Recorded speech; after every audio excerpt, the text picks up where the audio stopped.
계룡산 신원사의 묘봉입니다. 오늘 우리가 살펴볼 법문은 나무 군다리보살 마살입니다. 관세음보살의 명호가 여러 가지가 있지만 이 자리에서는 처음으로 음역된 말을 썼습니다. 즉 군다리라는 말입니다. 음역이라고 하는 것은 범어를 그대로 발음만 따서 적었다는 말입니다. 다른 것은, 다른 명칭들은 우리가 보는 바와 같이 각자 그 성격의 뜻을 들어서 부처님의 명호를 만들었지만 이곳에서는 군다리라는 말을 썼습니다. 이 군다리라고 하는 것은 도대체 무엇을 말할까? 사전에서 이르는 바에 의할 것 같으면 군다리라고 하는 것은 그 감노병을 든 관세음보살이라. 즉 우리가 관음상을 보게 되면 늘 거기에는 작은 동자가 밑에서 있고, 그리고 위에서 관세음보살이 감노병을 들고 한 손에는 양지를 들고 있습니다. 그 여기에서 감노병을 들고 있는 이 관세음보살은 도대체 무엇을 뜻하려고 하는 것일까? 언뜻 우리가 생각나는 것은 목마른 자에게 물을 주는 것이 그 소병의 뜻이 아니겠는가. 물론 이것은 당연한 얘기입니다. 그러나 우리는 이것을 그냥 물이라고 하지 아니하고 감노수라고 합니다. 감노병 속에는 반드시 감노수가 들어있을 것입니다. 목마른 자이기는 한데 그냥 목마른 자가 아니요 무엇인가 달지 않은 고통의 목마름입니다. 어떠한 고통이 었길래 이것을 고통스럽게 목마른 사람이라고 부르는 것인가? 그가 지옥에 있기 때문인가?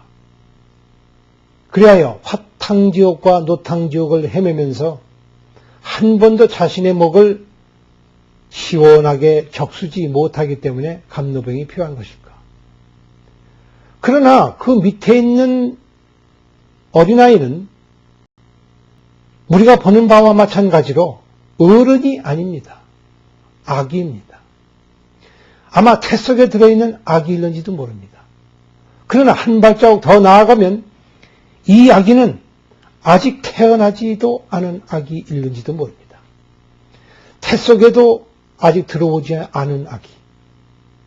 그래서 관세음보살은 이 우리가 군다리보살이라고 부를 때 이것은 이런 말로 저런 말로, 그래서 그 명칭을 감노병보살이라고 하지 않고 감노왕보살이라고도 하지 아니하고 구태여 음만 따서 군다리보살이라고 한 데는 어떤 특별한 의미가 있는 것이 아닐까. 세상을 백천만겁을 죽고 태어나고 죽고 태어나고를 100만 번을 되풀이를 해서 100만겁이라는 세월을 지냈다 칩시다. 그래서 이 사람은 100억 겁겁을 두고 한 번도 시원한 물을 마셔본 적이 없습니다. 왜냐하면 고통 속에 헤매느라고 불꽃 속에서 한 번도 제 몸을 쉬어본 적이 없기 때문에 늘 부산하고 늘 바쁘며 제 몸을 쉴 줄을 몰랐다. 그러다가 비로소 관세음보살을 만났다. 만나자마자 아주 시원하고 달콤한 물을 마신다. 달콤하다고 하는 것은 그냥 맛이 달콤한 것이 아니라 목마른 가운데에 만났기 때문에 이것을 달콤하다고 하는 것입니다. 관세음보살은 바로 제 스스로 모든 고통의 뿌리가 그동안 얼마만큼 이어왔던가, 그 고통과 그 화염과 그 열기가 얼마나 많은 세월 동안 나를 괴롭혀 왔던가를 분명히 알 때에 찾아오는 감노병입니다. 즉 이것은 태어나기는 태어났으되 고통을 알지 못하면 태어나지 않은 그 악입니다. 이것은 형식상으로는 미래의 악이요, 실질적으로는 바로 우리 자신입니다. 고통인 줄을 알자마자 관세음보살은 태어납니다. 이것을 우리는 세상사에서 세상을 살아가면서 흔히 이렇게 얘기합니다. 마음 한번 바꾸면 곧장 부처님의 세계라. 지금까지 즐겁게 내가 신고 다니던 신발이 하나 있습니다. 늘 편안하고 그것을 신으면 어디를 가든 불편함을 전혀 느끼지 않아서 과연 내 발에 그 신이 신겼는지 안 신겼는지 조차를 알지 못합니다. 이것을 우리는 편한 신발이라고 합니다. 그런데 갑자기 비싸디 비싸고 새로운 신발을 하나 구해서 신었습니다. 모양이 이쁘고 값이 비싸기 때문에 좋은 것인 줄 알고 신었는데 신자마자 문제거리가 생겼습니다. 맞지를 않아서 물집이 생기고 뒤축이 까지기 시작을 했습니다.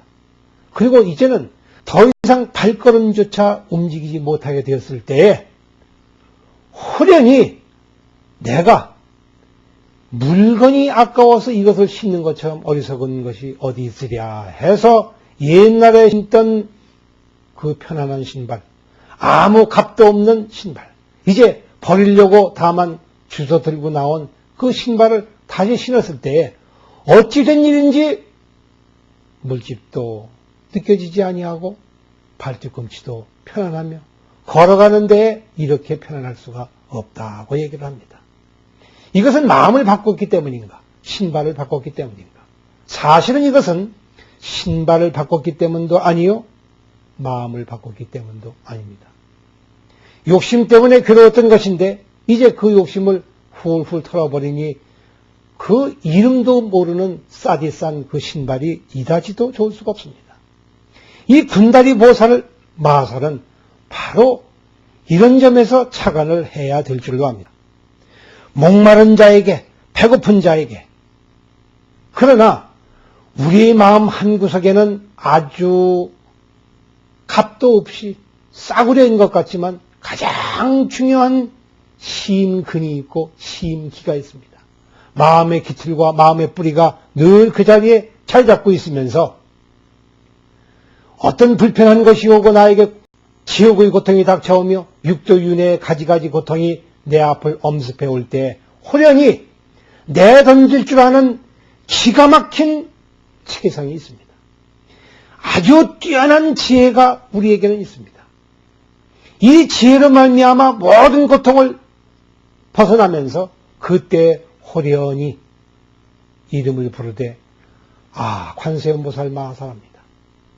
이제는 이런 이름도 부를 수 없고 저런 이름도 부를 수 없고 신발이 좋다, 돈이 좋다, 이 신발이 좋다, 싼 것이 좋다, 비싼 것이다 좋다, 아무것도 일러서 옳은 것이 없습니다. 여기에는 그런 이름들이 필요가 없습니다. 그리고 호련히 한 가닥 슬기로운 지혜가 튀어나와서 저 새 신발을 다시 집어넣고 흔 신발 바꿔 신을 때 그 편안한 마음, 스스로 쉴 줄 아는 지혜, 이것을 일컬어서 군다리 보살이라고 한 것이 아닐까.